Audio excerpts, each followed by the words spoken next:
उन्होंने कह दिया, नाथ एक बड़ संशय मोरे, करगत वेद तत्व सब तोरे। मेरे मन में एक बड़ा भारी संशय है और मैं जानता हूं कि आप इस प्रश्न का उत्तर देंगे, मेरे संशय का समाधान करेंगे।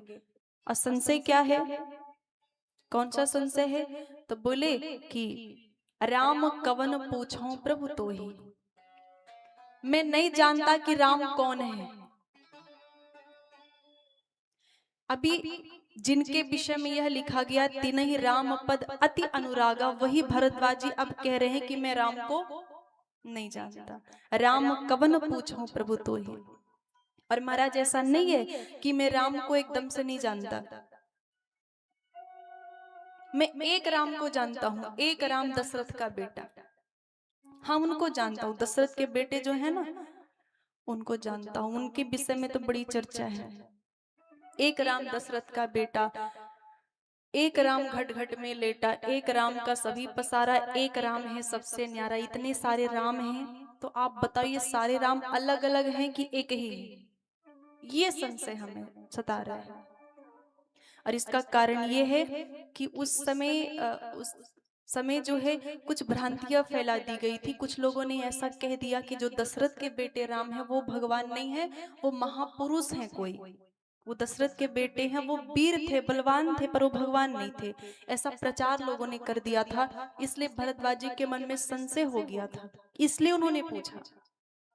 लेकिन कुछ संतों ने भाव बताया, बोले कि भ्रांति के कारण नहीं उन्होंने ऐसा पूछा, बल्कि उन्होंने ऐसा इसलिए पूछा क्योंकि भरद्वाज जी राम कथा सुनना चाहते थे। और वो जानते हैं कि यदि मुझे राम कथा सुननी है तो गुरुजनों के चरण में बैठना है। तो हमें ये नहीं कहना है कि गुरुजी मैं ये भी जानता हूँ, मैं ये भी जानता हूँ, ये भी जानता हूँ, बस ये सुना दो आप। जब गुरुजनों के चरण में बैठना है तो उनसे हाथ जोड़ करके कहना है कि मुझे कुछ नहीं आता, मैं जानता ही नहीं, अब मुझे ठीक से समझाइए कि राम कौन है। और उन्होंने कहा कि आप राम जी के विषय में बताइए, पर थोड़ा समझा करके बताइएगा, क्योंकि मैं थोड़ा मंद बुद्धि हूं, जल्दी समझ नहीं पाता बात, तो एकदम ठीक से आप समझाइए। महाराज, एक राम है जो दशरथ जी के बेटे हैं, एक राम है जिनका नाम शंकर जी जपते हैं। तो ये दोनों एक हैं कि अलग अलग हैं? प्रभु सोई राम की अपर को जाहि जपत त्रिपुरारी।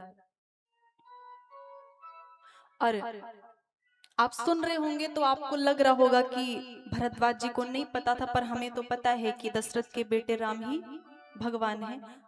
हम सबको लगता होगा कि हमें तो पता है, पर वास्तविकता ये है कि हम सबको नहीं पता है, खाली धोखे में है हम कि हमका पता है। मन ही मन यही समझते हैं कि हाँ होंगे राम जी भगवान। अभी आपके मन ने विश्वास नहीं किया हुआ है कि राम जी भगवान हैं। यदि आपके मन ने विश्वास किया होता तो आपके घर के एक कोने में पूजा का स्थान बना हुआ है, वहां राम जी बैठे हुए हैं। अगर आपको यकीन होता कि ये राम भगवान है तो आप पाप करते नहीं। आपके घर में राम बैठे फिर पाप करते नहीं। तो ये केवल भरद्वाज जी की समस्या नहीं है, वास्तव में ये हमारी समस्या है। और यही हमारी समस्या ही उन्होंने पूछी थी, अपनी नहीं पूछी थी। भरद्वाज जी ने हम सब के लिए ही ये समस्या कही थी उनसे। उन्होंने कह दिया कि महाराज बताइए राम कौन है। तब याज्ञवल्क्य जी मन ही मन मुस्कुराते हैं और कहते हैं, तुम ही विदित रघुपति प्रभुताई, जाना मैं तुम्हारे चतुराई। आपकी चतुराई मैं अच्छे से समझता हूँ, आपको सब पता है, फिर भी आप अज्ञानी बनकर के प्रश्न पूछ रहे हो क्योंकि आप कथा सुनना चाहते हो। तब उन्होंने कहा याज्ञवल्क्य जी ने कि मैं आपको कथा सुनाऊंगा, और मैं कथा नहीं सुनाऊंगा। जैसे आपको संशय हो रहा है राम जी के विषय में, ऐसे एक बार सती जी को हुआ था। ऐसे ही संशय किए नहीं भवानी, तो संशय उन्होंने किया था तो क्या हुआ वो कथा मैं आपको सुनाऊंगा। तब एक वट वृक्ष के नीचे बैठे और कथा प्रारंभ किया। कथा कहाँ से प्रारंभ होती है? एक बार त्रेता युग माही, एक बार त्रेता युग